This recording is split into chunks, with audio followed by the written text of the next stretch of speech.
Here's how I made a really cute bookcase for the cottage out of cereal box. I'm building it in this corner by the door. It's the only place I had, unfortunately, where I could squeeze it in. I'm starting off by taking a few measurements. I needed to get the height so I could avoid that bracket, and also the depth, and again to try to miss that bracket. I'm starting on the sides first. I cut it as tall and as deep as I need. Once I have the side pieces, it's easy for me to figure out the back and the shelf pieces.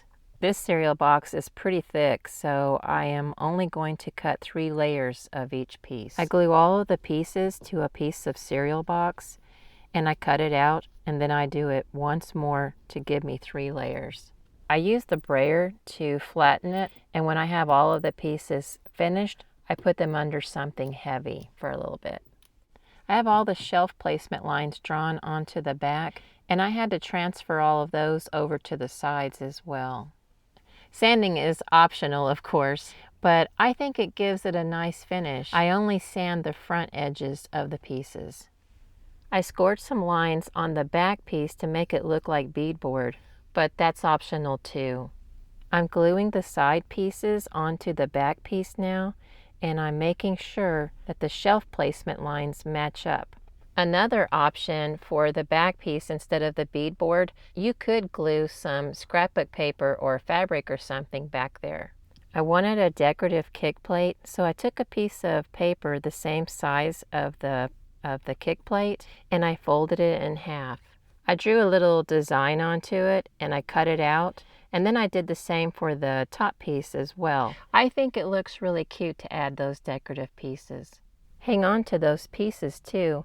You can always reuse them to tie in the furniture for a whole room.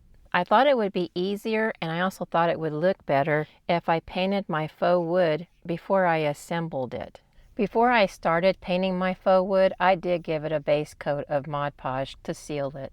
I'm not sure if you can tell, but I'm using my kick plate as a guide to help me glue the first shelf on at the bottom. Then I glue in the rest of the shelf pieces. It was hard for me to see my placement lines. I probably should have gone over them lightly with a pencil before I tried to start gluing my shelves in. I think it's really sweet. We bought something from IKEA, and my husband assembled it, and he had this little level that came with it, and he thought it would be a great idea to give it to me to use with the miniatures. I have found it very useful, especially in times like this where I couldn't see my placement lines really well.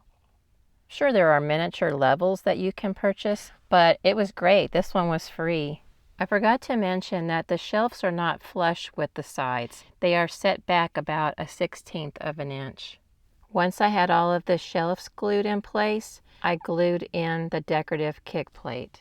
When I glued on the kick plate, I set it back a little bit too, like the shelves. It's not necessary, but I thought it would give it a really nice look. It's time to glue on the decorative top piece now, and it's also set back a 1/16 of an inch.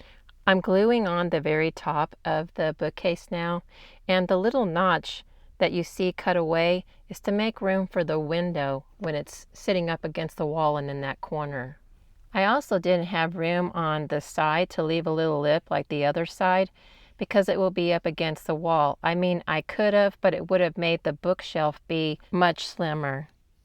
I don't know how much the camera is picking up, but I'm sanding a little bit here and there to scratch up the bookcase so it'll give it a lived-in look and not so brand new. It really gives it that worn look. You can definitely sand it more than I did, but I just chose to stop there. Okay, let's take a look and see how it fits in this corner now. I really wish I had more room because I wanted it to originally be an L-shaped bookcase, but I ran out of room in that corner. But it still turned out cute though. I can't wait to start adding books and things to it. I created some book covers using the Silhouette Studio. There isn't a way to add shading though, or at least as far as I know, so I'm using chalk pastels to add some of that.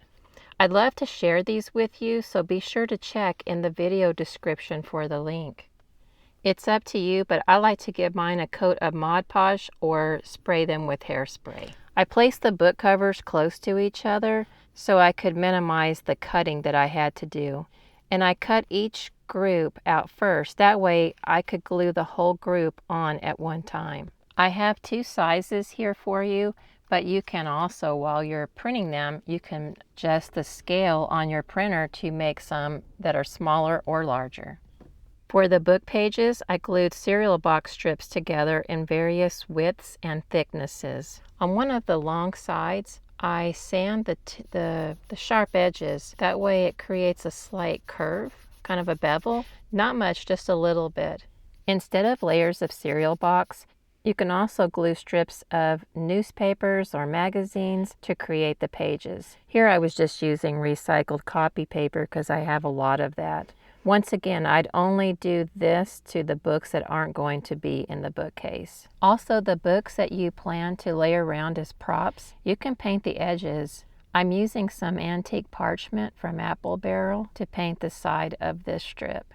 I put a new blade into my X-Acto and I'm cutting the books away from the strip now. Just be really careful, especially since you may have a new blade on there.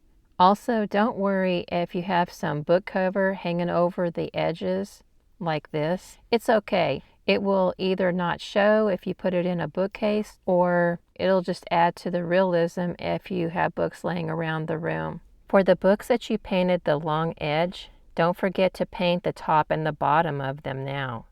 I have pulled out a few things I have made in previous videos, which I will link those videos at the end of this video and in the description if you'd like to check them out.